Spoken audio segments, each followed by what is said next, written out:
Chapter 9. Chapter 9, we're going to take a look at a concept called probability. And in this chapter, we're going to talk about experiments in general, different gaming kinds of opportunities. And as with any chapter, we need to start with a few definitions to make sure we're all thinking about the same thing when we use certain language. So the first one I just mentioned a moment ago is the word experiment. So this isn't like a scientific experiment, although that certainly counts in this category. A broader sense than that. An experiment is simply any activity whose results can be observed and recorded. Okay? Many of our activity or our experiments are going to be games, lottery, chance kind of things. So the second one is outcome. An outcome is each possible result of an experiment. And then the sample space is the collection of all of the possible outcomes for an experiment. So if you were thinking about rolling a die, just a regular six-sided die, the sample space would be the numbers 1, 2, 3, 4, 5, and 6. Okay? Simple, rolled at once. If you were looking at rolling two die at the same time, your sample space becomes bigger, quicker. Because now you have 1, 1, and 1, 2, and 3, 4, and 6, 6, and 6, 1, and all the combinations of what the two different die at the same time can read. Does that make sense? Not only that, but because the two die are two different die, you will have 6, 1, and 1, 6 in your sample space, right? And then the last one is event. An event is any subset of the sample space. So again, let's say you were talking about the rolling of one die. So an event would be rolling an even. Or an event would be rolling a number bigger than 4, right? It doesn't include all of the items in the sample space, but a collection of them, okay? There is a law of large numbers. It's called Bernoullis Theorem, and it says the following. If an experiment is repeated a large number of times, the probability will approach a fixed number. So the probability of the event A would be the number of ways event A can occur divided by the number of items in the sample space. How big is the sample space? And let me write those in actually since I said them out loud. So this is remember these are counting languages. We go over these in elementary or in the first I want to say the first part of this course, but that's not exactly true. We talk about this in number theory, and most of you have had number theory, but not all of you. So this notation simply means the number of elements or events in A.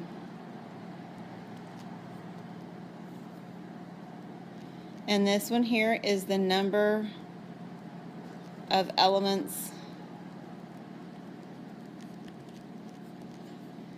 in the sample space. Now, what are all the possible outcomes?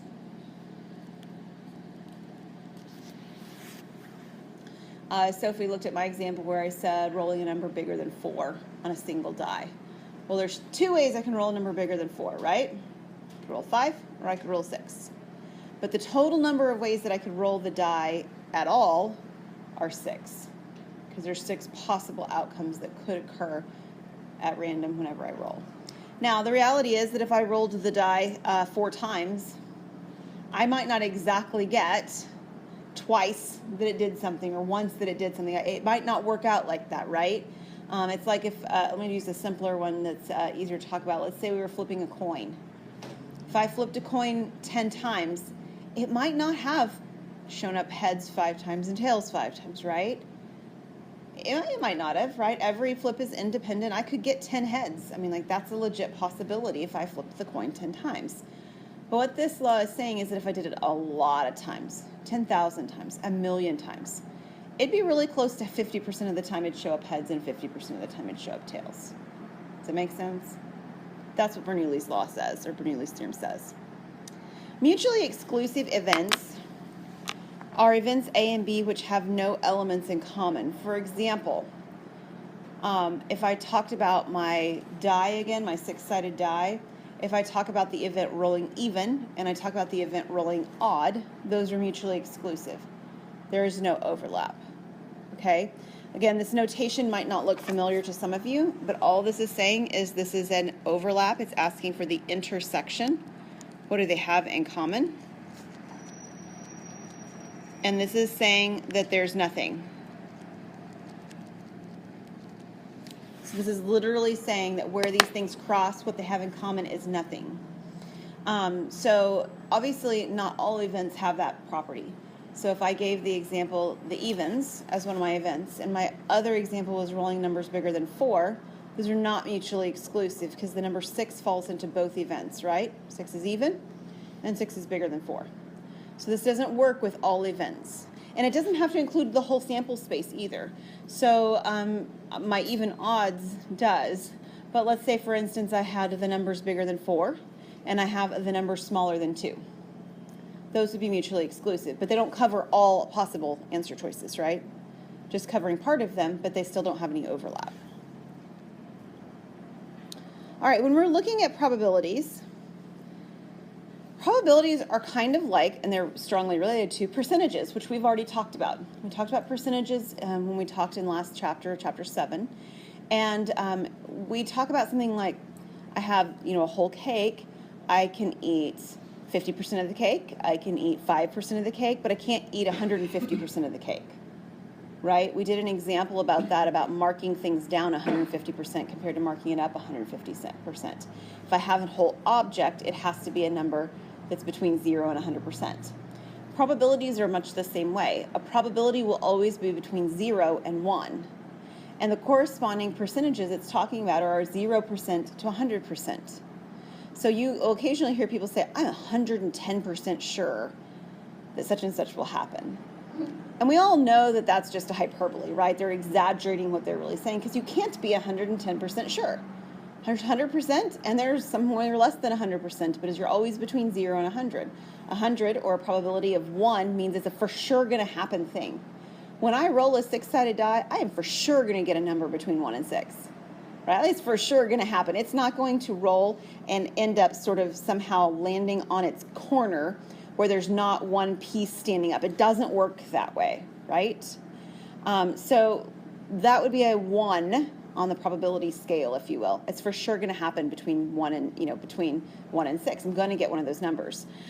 0 means that it can't ever happen. So if I want to know what's the probability of rolling a 7, well, if it's a regular 6-sided die, the probability of rolling a 7 is 0. It's never going to happen. Okay? Demi? So could we think of 0 as like 0% and 1 as 100%? Exactly. Yeah. It's exactly the correspondence you want to look at. The probability of 0 means 0%. A probability of 1 means 100%. Exactly. The probability, Theorem 9.3, the probability of an event is equal to the sum of the probabilities of disjoint events that make up the event. And so I'm going to do an actual example here on this one now of what that means. So if I wanted to do, I mentioned this one before, the probability of rolling an even with my 6-sided die, right? Well, there's 3 ways that can happen. I could roll a 2, I could roll a 4, or I could roll a 6. And what is the probability of each of those individual events happening? 1/6, right? So if I were to add up the 1/6, the 1/6, and the 1/6, of course I get 3/6, which is 1/2. And if you think about sort of the event as a whole, and you count it in that same way, what's the probability of rolling an even? Well, there are 3 evens, right? 2, 4, 6. How many total outcomes are there? 6. So 3 out of 6 is the same value. So these are actually what happens when we have mutually exclusive events. So the probability of an event is equal to the sum of the disjoint outcomes, or the mutually exclusive outcomes of the events. A little bit more about mutually exclusive. Since I've sort of bled into this, it was nicely timed anyway. When we do have mutually exclusive events, then the probability of A union B is the probability of A plus the probability of B. And that's what we saw happen on that last example. I can't roll a 2 and a 4 at the same time on one die. So I can consider the events separately and then add them together. But it couldn't do that if I were looking at my example that I did before about the probability of the evens and the probability of rolling numbers bigger than 4, right? Because they're not mutually exclusive. They would overlap with the number 6, and my probabilities would not add up correctly because they overlap. A little bit more language from number theory. If A is an event, and this A with this bar on the top is the complement. So this means everything that's not in A. All right, that's what that bar on the top means. It's not in A. It's the stuff outside of A. So on my example with my evens, if A is the event rolling evens, then A complement would be not evens or odds in that case, okay? So if that's the case, then when we add up the probability of the event and the probability of the complement, it equals 1. And again, if we take an example of my evens and my odds, we all shake our heads and go, yes, of course that makes sense. Probability of rolling an even plus the probability of rolling an odd, because they are mutually exclusive and they're complements. They cover every possibility, right? It's 100% going to happen. That's why this is a 1 over here. Guaranteed. When I add up the probability of rolling an even, the probability of rolling an odd, I get 1. These down here are just different versions of it. You can see that there's a little bit of algebra going on, some shifting. All they've done is either to subtract this one or this one to the other side of the equation. Does everybody see that okay? So they're equivalent equations. It doesn't matter which one you use, but different versions of them. Okay, so this is a section where we just have a lot of notes in terms of writing details down. If we combine all of those properties that we've talked about so far and kind of put them in a concise format, this is what it would look like. These are probability properties. So this right here, the first one, is talking about something that's never going to happen. So if the probability of the empty set, okay, something with nothing in it, the probability that you're going to come over to my house this afternoon and find a baby crying is 0. I don't have a baby in my house. Okay, it's not going to happen. It's an impossible event. The probability, if you came over to my house this evening and you found a 5-year-old or a 10-year-old or an 11-year-old screaming, is 100%. Guarantee one of the 3 of those children will scream this evening in my house. Okay? Certain event, definitely going to happen. Whoops. Every other probability has to be between 0 and 1, right? You're some percentage chance that it's going to happen. That would be the percentage chance that I'm going to yell back at one of those children, right? It's pretty high. We're probably at a 0.9, 90% chance probably. Okay, but it's not a guarantee. There are times when I don't, and I maintain my composure and I do what I'm supposed to do as a parent, right? Like there are times. So somewhere between 0 and 1. If A and B are mutually exclusive, okay, that's what this statement right here says. If A and B have nothing in common, they're completely separated, disjoint, then the probability of A plus the probability of B is the probability of the union. It's the same one we wrote just a moment ago when I talked about evens and odds. I can add, or actually I did it with the evens specifically. Probability of the evens is probability of 2s plus probability of it rolling a 4 plus the probability of rolling a 6, because those are disjoint. They're completely separated. All right, we haven't talked about the 5th one on this list. The 5th one on this list talks about what happens when they're not disjoint. Okay, what happens if there is an overlap? How do you deal with that? Well, you'll notice that part of this is the same as the definition above, right? This much of it looks just like the pink stuff in the line before. The only difference is this piece at the end where it says to subtract out what they have in common. So I'd like to show you an example with the ones that I keep talking about but haven't actually written down. So let's say that event A is rolling an even. So even was 2, 4, 6, just like we did before. And event B is the probability of rolling the number bigger than 4, which would be 5 and 6. Okay, everybody's familiar with those. I've mentioned them several times. So if I were finding these individual probabilities right now, so the probability of A, what would the probability of A be?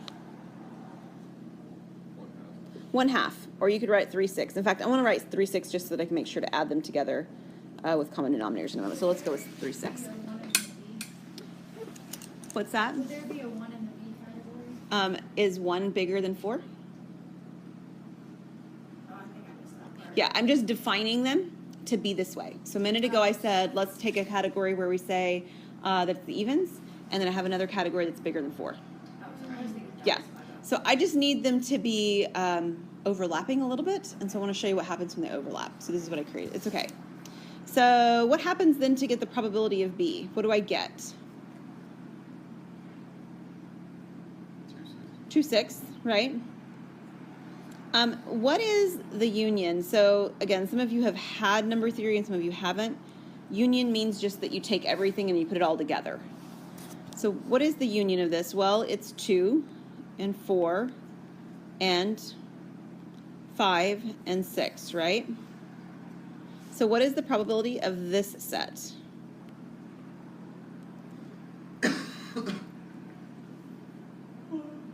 Yeah, 4 out of 6. But if you go back to my original values here and you would add these together, right? 3 out of 6 and 2 out of 6, do you get 4 out of 6? No, you don't. It's too big, right? If I take 3/6 and 2/6 and I add them, so up here, if I take 3 out of 6 plus 2 out of 6 and I add them together, I get 5 out of 6. And on this side, I should have been getting 4 out of 6. Why is that happening? Well, it's happening because something got counted twice.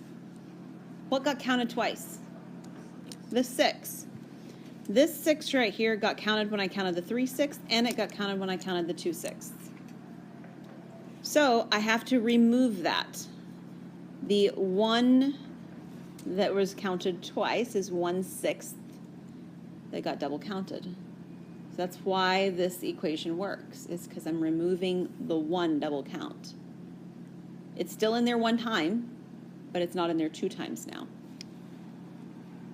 And then the last one is another one that we already saw, that the probability of an A complement is 1 minus the probability of A.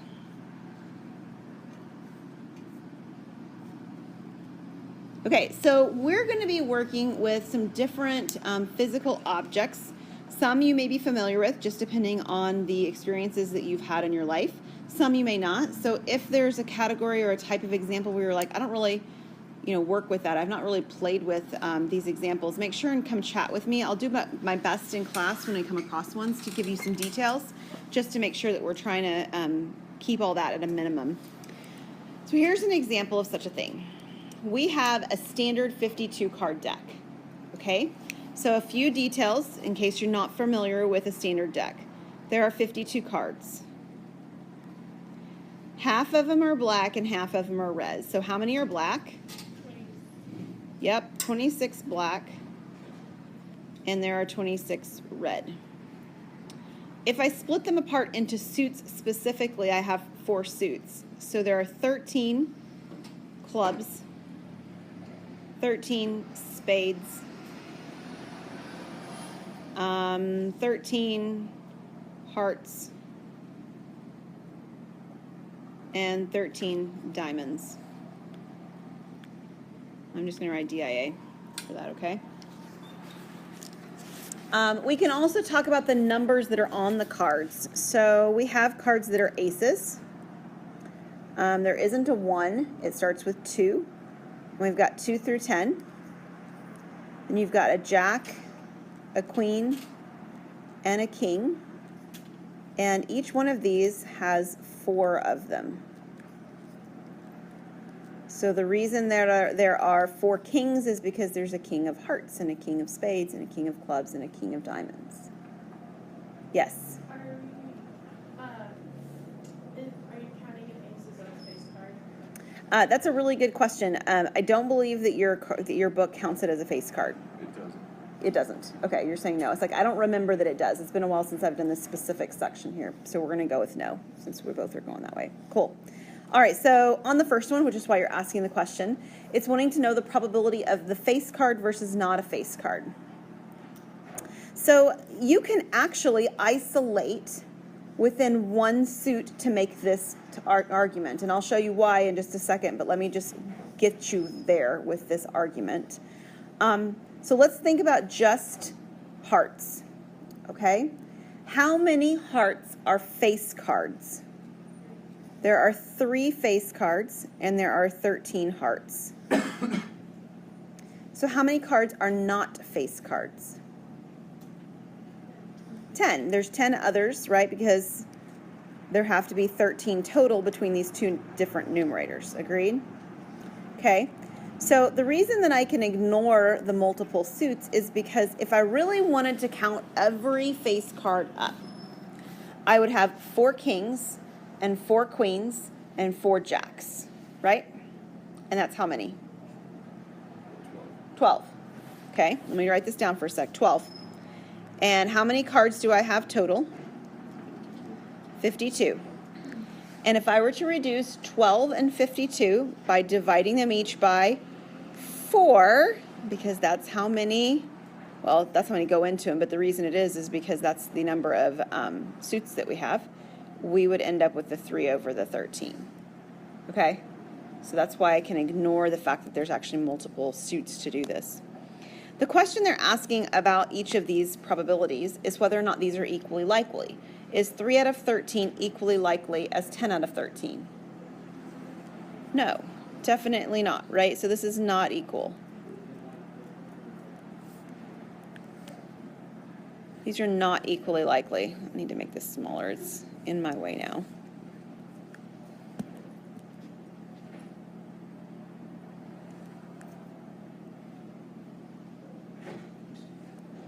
All right, how about clubs, diamonds, hearts? So one way to do this, again, is to count all of the clubs. So I could say there are 13 clubs out of 52 cards total. 13 diamonds out of 52 cards total. There are 13 hearts out of 52 cards total. There are 13 spades out of 52 cards total. Are these equally likely? Yes, they are. This is equally likely because the numbers are equal. The other way to do this, and especially if it was eventually asking you to reduce your probabilities, is that this is actually 1/4 of the deck. So if I were to divide numerator and denominator by 13, I would end up with 1/4 on all of these. So you could say, well, 1 out of every 4 cards is a heart. 1 out of every 4 cards is a spade, and so forth, like that. How about black versus red? How many black cards are there? 26 out of 52, which will reduce to what? 1/2. And the same thing for my red, right? 1/2, or 26 out of 52, excuse me. Are these equally likely? Yep. Equally likely. How about kings, queens, jacks, aces, and so forth, all the way down? So how many kings are there? There are 4 out of 52. Or you could say that if you reduce this as you get 1 out of 13. Okay, again, we're reducing fractions just like we did back in chapter 6 if you were to do that way. What about queens? Yep, same thing. It's 4 out of 52, which is 1/13. Jacks, 1/13. Aces, 1/13. How about even cards? Is that just 2, 2, 3, 10? How many? 5 of them? Yeah, it would be 5 out of 13 actually. Yeah, it'd be 20 out of 52 because you have 5 in each suit. So you have a 2, 4, 6, 8, and 10. There's 5 of them per suit, so 5 times 4 suits would be 20 cards, or you can do 5 out of 13. How about odd cards? Considering your aces were Nope, just the numbers. Yeah, so what would have? Nope, It'd be 4, yeah. There's only 4 out of 13 here. Because we start at 3. 3, 6, 9. 3, that was not right. 3, 5, 7, 9. There we go. Multiples of 3 in my mind, yeah. So 3, 5, 7, 9. There'd be 4 of them. So 4 out of 13. Are these equally likely? No. So these are not equal. So on the ones, if they ask you this question, are they equally likely? You need to write down some values that show me why your answer is yes or no. Okay, so they don't necessarily have to be reduced. I showed you how to reduce as we were doing that, kind of, hitting two things at the same time. But you've got to have a justification for why that's true. Why is it equally or not equally likely? Okay, let's try another one. A civ class is composed of 21 men, 34 women. There are 22 education majors, 13 religion majors, 12 science majors, 5 English majors, and 3 math majors. Assuming no one has a double major, if a single student is chosen at random, what is the probability that the student is ... And we've got 4 of these to look at. So, how many females are there? 34. So yeah, there's 34 females, but what do I need to know in order to find the probability? Total number of students, which is 21 and 34. And what is 21 and 34? 55. So 34 over 55 would be our probability if we just sort of threw everybody's name in a hat and we picked out a number, picked out a name at random. That would be the probability that the name drawn would be a female student. Okay? And if this reduced, it doesn't, but if it reduced, we would reduce this solution now. Okay? 55 is only divisible by 5 and 11, and that doesn't work for 34, so I don't have anything to reduce here. How about the science majors? 12 out of the 55. Now, it's worth noting that I don't really need to add all the majors up, right? Right? Okay, good. Because it's the same people. We've just sort of given them a different title, right? How we're classifying them. The first way we classified them was by gender, and the second way that we classified them is by major. So there's the same number of people. Third one, an English major or a religion major. So the only reason that I'm able to do this problem is because it said what in the directions? Yeah, no double majors. So that means that all these categories are mutually exclusive. They're separate, they're disjoint. No overlap. So I can actually do this by simply counting. How many English majors are there? What was it? 5. And how many religion majors were there? 13. So what's 5 and 13? It's actually 18. So there are 18 students in one of the categories here or the other out of the 55 total. And again, this one doesn't reduce. How about neither math nor science? So there's a couple of ways that we could do the problem. Can somebody give me an idea?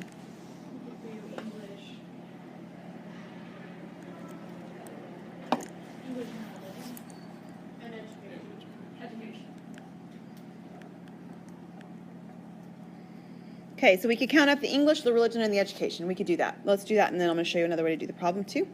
So how many are there if we add English, religion, and education all together? 40.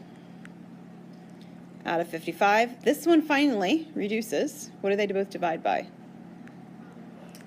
Yeah, 5. What's 40 divided by 5? 8. And 55 divided by 5? 11. Okay.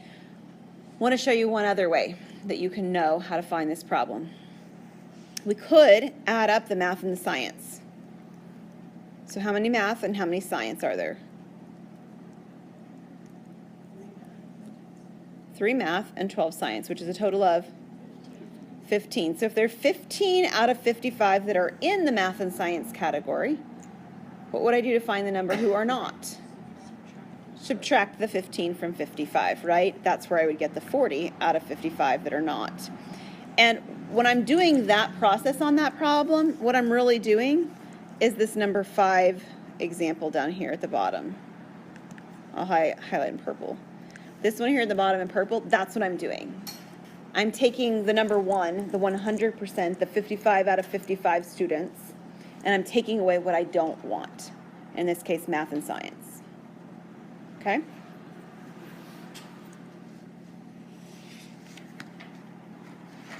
All right. So a few more. These are more verbal in nature. A student claims that if a fair coin is tossed and comes up heads 5 times in a row, then according to the law of large numbers, the probability of tails on the next toss is greater than the probability of heads. What is your reply?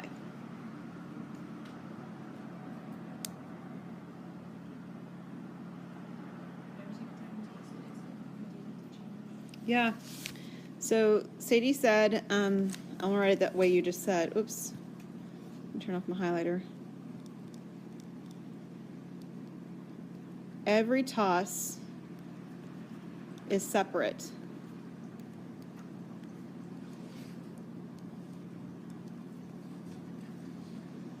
And I'll add a little bit to it, and not affected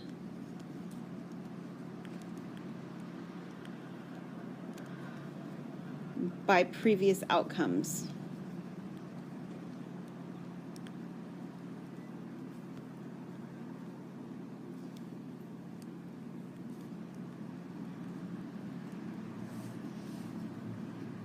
There's a word for that. We haven't learned it yet. I don't think it's in this section. I think it's in 9.2. The word for it being unaffected by a different outcome like that is called independent. The events are independent. They have no bearing on one another, right? The temperature outside today has no bearing on the temperature outside 2 weeks from now. I mean, it just doesn't really work that way. It's not going to have a direct effect, okay? So this would be the outcome here. There's also one other thing maybe worth noting to the student here. Any ideas? This is the biggest thing right here. So Sadie's exactly right. This is the biggest thing, but there is something else that they've got a flaw in their logic about. Yeah.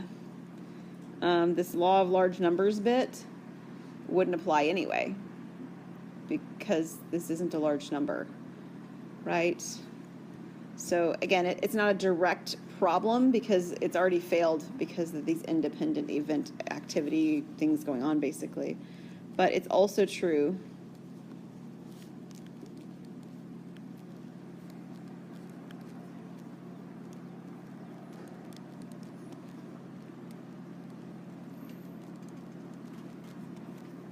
so the law of large numbers applies to, what it really applies to is performing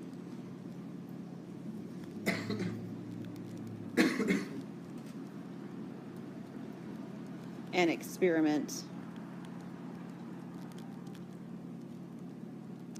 many, many times.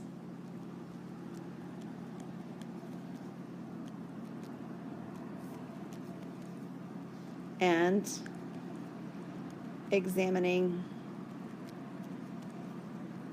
or looking at or considering, whatever word you like, all outcomes. Because the reality is, even if I did this 5,000 times, and 5,000 times I got heads, I'm still no less likely to get tails on the second, on the 5,001 time than I was before. Although I might start wondering if the coin was actually fair, right? Probably would. Okay, the next one's interesting. We have a spinner on this problem. The following spinner is spun 100 times. Joe claims that the number 4 will occur most often because it has the greatest area of space on the spinner. What would you tell Joe about the conjecture, and what is the probability that 4 will occur? Wouldn't it still just be 1 out of 4? Okay, you're right, Demi, it is. But there is both incorrect and correct reasoning as to the why. What are your thoughts as to the why? Because That's correct. Good job. Yeah. So the area here is irrelevant, right? Because the spinner spins through angles. So the probability of rolling a 4, as you said, is 1/4. And it is because all angles formed, I'll say on the spinner,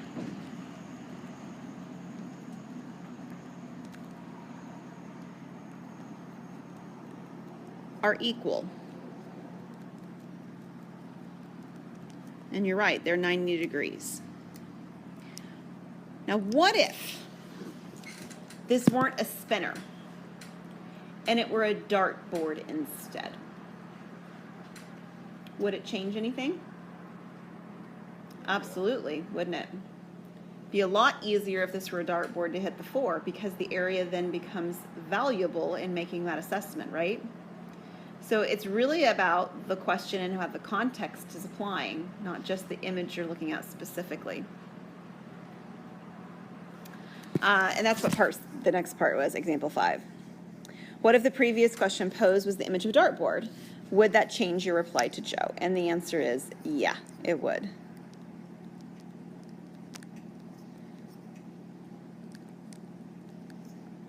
I'm going to say because more area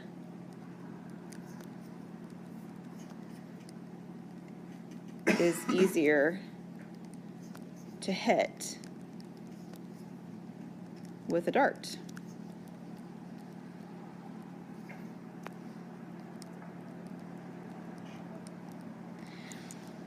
So what is the probability though?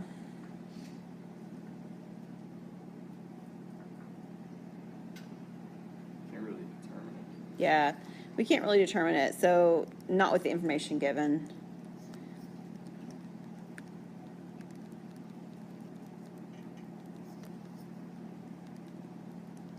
So the information given won't let us find.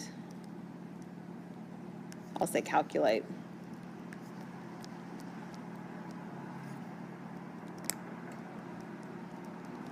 The probability of 4. We probably could at least put probabilities of how equally or how likely the events are in order, right? So what is the events that's least likely?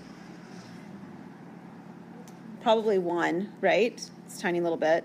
So the probability of event 1 is less than. 3 and 2 look very equal to me. Those look like they're about the same. And then, of course, the probability of event 4 is the most.